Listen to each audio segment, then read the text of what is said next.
అనగనగా ఒక అడవిలో ఒక సింహం చిట్టెలుక నివసిస్తూ ఉండేవి.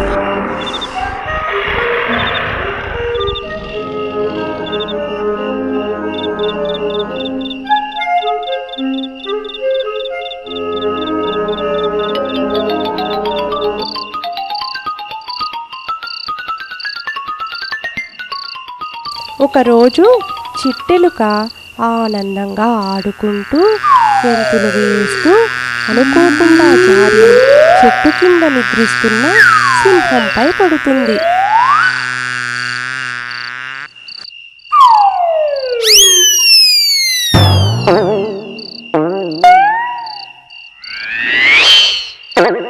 మృగరాజా, క్షమించు, తప్పైపోయింది, క్షమించు. బంగారం లాంటి నిద్ర పాడు చేశావు. నిన్ను నేను తినేస్తాను. వద్దు వద్దు, నన్ను తింటే నీ ఆకలి తీరదు. నన్ను వదిలేస్తే నీకు అవసరమైనప్పుడు సహాయపడగలను. అల్ప ప్రాణివి, నువ్వు నాకేమి సహాయపడగలవు? హో!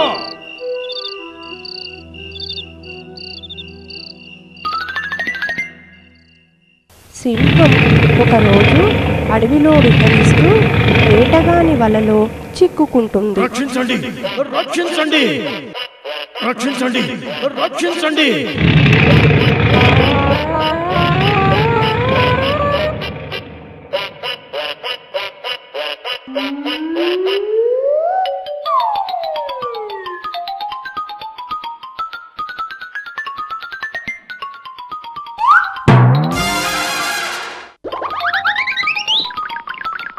పిల్లలు, దీనిలో నీతి ఎవరిని తక్కువగా చూడరాదు.